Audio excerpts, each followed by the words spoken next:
Hey everyone, and welcome to The Explainer. Today, we're doing something really cool. We're diving into this massive synthesis of some of the absolute most powerful speeches in human history. By breaking down the core wisdom from these sources and really listening to the audio overviews of these historic addresses, we can literally map out a structured roadmap for our very own personal hero's journey. Think of this as a highly focused expedition. We're here to grab actionable insights and, more importantly, put them to work right away. So let's jump right in. Okay, starting us off with a bang.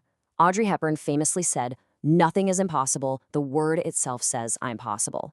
I love this because this kind of fundamental optimism, it completely sets the tone for our entire explainer today. We are actively stripping away all those little limitations we constantly place on ourselves. You know, when you kick off your journey with this level of relentless optimism, the hurdles, well, they don't magically disappear, right? But your capacity to leap right over them, that completely transforms. Which brings us to section 1, navigating the storm. Look, no hero's journey is just a straight, sunny, paved path. Our sources refer to this first major hurdle as overcoming the cloud. Think of a fragile airship navigating straight into a crackling, fierce storm. Facing massive adversity doesn't mean you're doing something wrong. It's just a natural, totally unavoidable part of the journey. You are the pilot of that ship. And sure, you can't control the lightning or the gale force winds, but you absolutely control the helm. You literally have to go through the storm to get to the destination. And that whole storm metaphor, it's grounded in brutal, everyday reality by Rocky Balboa. He famously declared, "It ain't about how hard you hit. It's about how hard you can get hit and keep moving forward." Let's connect that to some hard data. The sources remind us that 90% of startups fail. 90%. That is wild. Even legends like Bill Gates or Walt Disney failed hard before they made it big. The world is going to beat you to your knees, for sure. But winning is simply defined by your refusal to stay down. So, how exactly do we keep moving forward when it gets that tough? Admiral William H. McRaven laid out an incredible survival guide in his legendary commencement address. And it starts surprisingly small. Make your bed. Seriously, just small, intentional actions to give yourself a quick sense of pride right out of the gate. He also says you gotta find someone to paddle with you because you just can't navigate the storm alone. You have to be your best in the darkest moments. And crucially, this is the big one, don't ever, ever ring the bell. Never quit. These aren't just empty platitudes. They're a literal toolkit for surviving life's absolute hardest seasons. Okay, let's move in to section 2, shifting your perspective. Once we figure out how to navigate those crazy external storms, we suddenly find ourselves facing an internal battlefield. Tony Robbins hits the nail on the head here. He says, stress doesn't come from the facts, stress comes from the meaning that we give the facts. This is huge. As our sources point out, think about when an economy crashes or, say, a pandemic hits. Some businesses completely fold, right? While others suddenly see this hidden opportunity to pivot and actually thrive.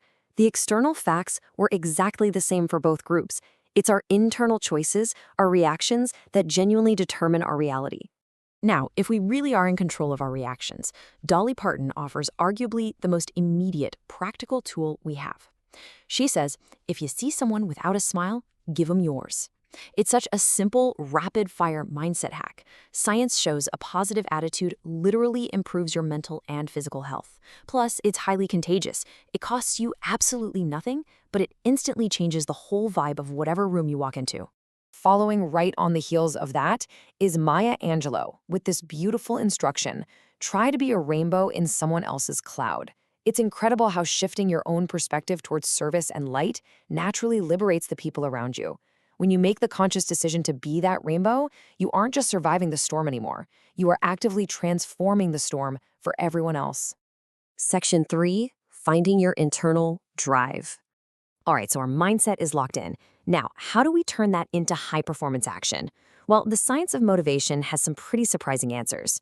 Career analyst Dan Pink points out this massive, glaring mismatch between what science knows and what the business world actually does. When you look at the data, those old-school 20th century if-then rewards, basic cash bonuses or fear of punishment, they can actually destroy creativity. The real, genuine secret to high performance, it's intrinsic drive. It's that invisible fire to do things simply because they matter, purely for their own sake. And honestly, no one embodied that intrinsic drive quite like Steve Jobs. In his 2005 commencement address, he laid it out plain as day. Quote, "The only way to be truly satisfied is to do what you believe is great work. Don't settle. Think about it. Your work is going to fill a massive chunk of your life. If you're just endlessly chasing some if-then carrot, you're going to burn out. You have to dig deep, discover what you genuinely love, and, as Jobs pointed out, when you finally find it, your heart is just going to know. Moving right along to section 4, embracing the change. Now, knowing what you love and actually stepping out of your comfort zone to do it, those are two very different things. Lisa Nichols delivers an absolute reality check on this. Your conviction and your convenience don't live on the same block. In the source material, she shares this deeply heartbreaking but powerful story. She remembers having to literally wrap her baby in a towel because she couldn't afford diapers, and right then and there, vowing to never, ever be that broke or broken again. She learned the hard way that true transformation is highly disruptive. Bottom line, if you want to grow, you're going to have to accept that it is going to be wildly inconvenient. To help us navigate that kind of heavy, disruptive change, Jim Kwik offers a brilliantly practical 21-day habit challenge. Step 1. Vividly imagine your success. Why? Because, and this blows my mind, your brain actually doesn't know the difference between something you vividly imagine and something that's physically happening right in front of you. By adopting specific high-performance habits daily for just 3 weeks, you are literally rewiring your brain's neural pathways to make success your new normal. And that rewiring is what builds the ultimate foundation for your daily life. Ashton Kutcher managed to distill his rules for success down to a few really sharp points. Work hard, be yourself, take risks, be generous. But I want to highlight that last one, build your life. Listen, don't just passively exist inside a life that somebody else designed for you. Actively construct the whole shebang. Step up and be the architect of your own reality. And finally, Section 5, sharing the light. As you reach the absolute peak of this hero's journey, you usually discover a pretty profound truth. True success is never, ever a solo endeavor. The sources use this fascinating visual metaphor of an ether core. It represents shared energy, like a whole room full of people being illuminated together. Leaving a real, lasting legacy isn't about hoarding your wins. It's entirely about what you pour back into your community. It turns out, as we create light for others, we naturally light our own way forward. That deep need for shared connection is echoed beautifully by Jodie Foster's character, Ellie, in the movie Contact. After exploring the literal vastness of the entire universe, she has this realization: in all our searching, the only thing that we found that makes the emptiness bearable is each other.